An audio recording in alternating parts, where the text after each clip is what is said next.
माननीय सदस्यगण, ग्रामीण क्षेत्र में रोजगार और विकास के लिए विकसित भारत जी राम जी कानून बनाया गया है।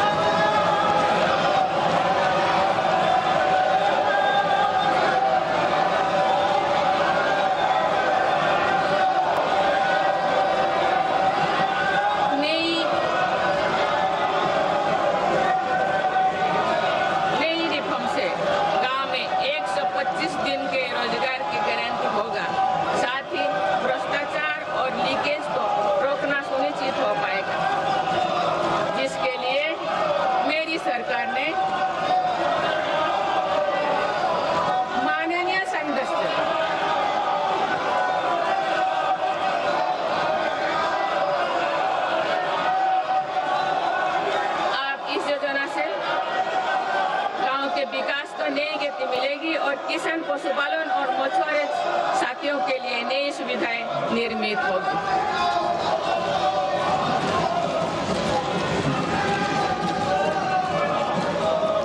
माननीय सदस्यगण, मेरी सरकार कृषि और पशुपालन जैसे सेक्टर्स में सहकारिता आंदोलन को सशक्त बना रही है। आज त्रिभुवन सहकारी यूनिवर्सिटी से सहकारिता से जुड़े लोगों को सीखने और आगे बढ़ने का मौका मिल रहा है। इसके अलावा 10,000 से ज्यादा FPOs के माध्यम से भी कृषि क्षेत्रों को सशक्त किया जा रहा है। माननीय सदस्यगण, मेरी सरकार स्पष्ट रूप से मानती है कि देश का विकास सभी देशवासियों को आगे बढ़ने का समान अधिकार देकर ही संभव है। इसलिए आज देश वुमेन लेड डेवलपमेंट के मंत्र के साथ आगे बढ़ रहा है।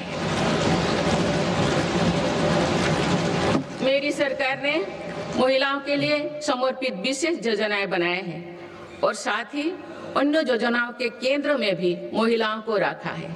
प्रधानमंत्री आवास योजना से लेकर जल जीवन मिशन तक हर योजना में महिला लाभार्थियों को बड़ी वरीयता मिली है। देश के विकास में महिलाओं की भागीदारी बढ़ाने के लिए मेरी सरकार ने 10 करोड़ महिलाओं को स्वयं सहायता समूहों से जोड़ा है। आज देश में लखपति दीदियों की संख्या 2 करोड़ से ज्यादा हो चुका है। बीते एक वर्ष में ही 60 लाख से ज्यादा महिलाएं लखपति दीदी बनी हैं। मेरी सरकार कुल 3 करोड़ महिलाओं को लखपति दीदी बनाने के लक्ष्यों को जल्द प्राप्त करने वाले हैं। माननीय सदस्यगण, नमो ड्रोन दीदी योजना भी देश के सुदूर अंचलों तक महिला सशक्तिकरण का एक पर्याय बनकर उभरी है। ये प्रशिक्षित ड्रोन दीदी अब आधुनिक तकनीक से जरिए एग्रीकल्चर सेक्टर को ट्रांसफॉर्म कर रहे हैं। मेरी सरकार महिलाओं की आर्थिक उन्नति के साथ साथ अनेक पोषण, स्वास्थ्य और शिक्षा जैसी सभी विषयों पर ध्यान दे रही है। सितंबर के महीने में चलाए गए स्वस्थ नारी सशक्त परिवार अभियान के तहत लगभग 7 करोड़ महिलाओं की स्वास्थ्य जांच हुई है। इस अभियान ने महिलाओं को त्वरित इलाज शुरू करने में मदद की है। माननीय सदस्यगण, मेरी सरकार की प्रगतिशील सोच और नीतियों के परिणाम स्वरूप देश के हर महत्वाकांक्षी क्षेत्र में महिलाएं तेजी से आगे बढ़ी है। इसी दिशा में कुछ ही महीने पहले देश ने एक और बड़ा माइलस्टोन हासिल किया है। राष्ट्रीय शिक्षा अकादमी यानी NDA में महिला कैडेट्स का पहला बैच पास आउट हुआ है। इससे ये विश्वास और मजबूत हुआ है कि देश के विकास और सशक्तिकरण में नारी शक्ति सबसे आगे खड़ी है।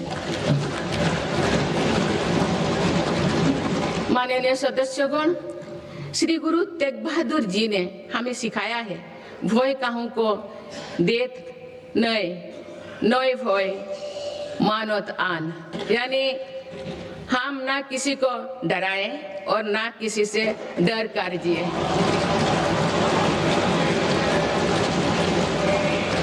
इस निडर मन से, इसी भावना से देश की सुरक्षा सुनिश्चित कर सकते हैं।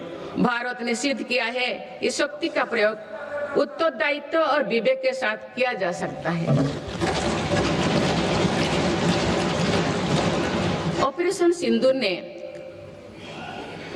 सिंदूर से विश्व ने भारतीय सेना का शौर्य और पराक्रम देखा।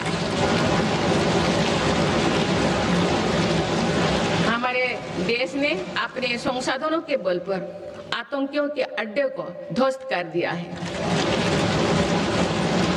मेरी सरकार ने कड़ा संदेश दिया है कि भारत पर किसी भी आतंकी हमले का जवाब दृढ़ और निर्णायक होगा।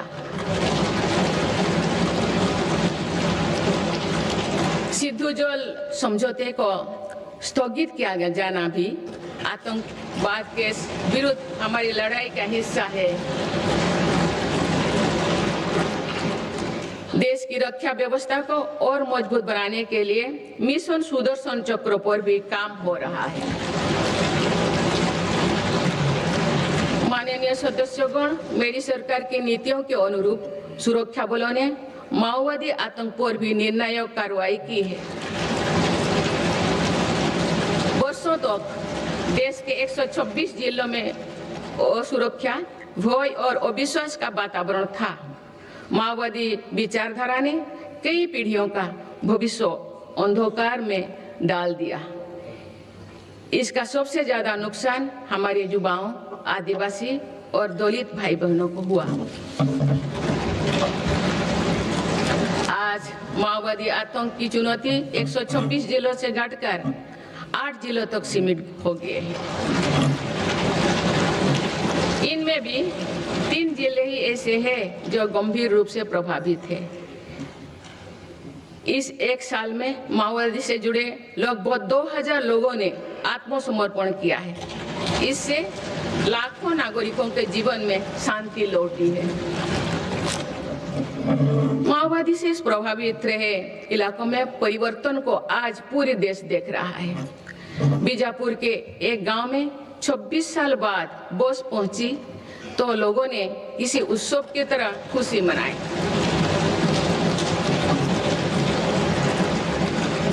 बस्तर ओलंपिक में युवा बढ़ चढ़कर हिस्सा ले रहे हैं। हथियार छोड़ चुकी व्यक्ति आप जगदलपुर में पंडुम कैफे में लोगों की सेवा कर रहे हैं। माननीय सदस्यगण, मेरी सरकार ये सुनिश्चित कर रही है कि जो लोग हथियार छोड़कर मुख्य धारा से जुड़े हैं, उनका जीवन पटरी पर लौटे। वो दिन दूर नहीं जो देश से आतंक पूरी तरह से समाप्त हो जाए। माननीय सदस्यगण, गुरुदेव रविंद्रनाथ टैगोर ने कहा था कि आजादी तब तक अधूरी है जब तक आत्मनिर्भरता का जीवन ना जिया जाए। मेरी सरकार भारत को आत्मनिर्भर बनाने की दिशा में निरंतर और ठोस प्रयास कर रहे हैं। आज मेक इन इंडिया के विजन के साथ बने उत्पाद दुनिया के अलग अलग बाजारों तक पहुंच रही है। स्वदेशी को लेकर भी देशवासियों में बहुत उत्साह है। माननीय सदस्यगण, पीएलआई योजना से अभी तक लगभग 2 लाख करोड़ रुपया का निवेश आकर्षित हुआ है। साथ ही 17 लाख करोड़ रुपए से अधिक का उत्पादन हुआ है। भारत का इलेक्ट्रॉनिक सेक्टर अभूतपूर्व गति से विकास कर रहा है।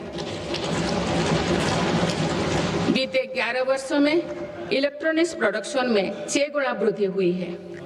आज ये 11 लाख करोड़ रुपया का हो चुका है। वर्ष 2025 में भारत का डिफेंस प्रोडक्शन 1.5 लाख करोड़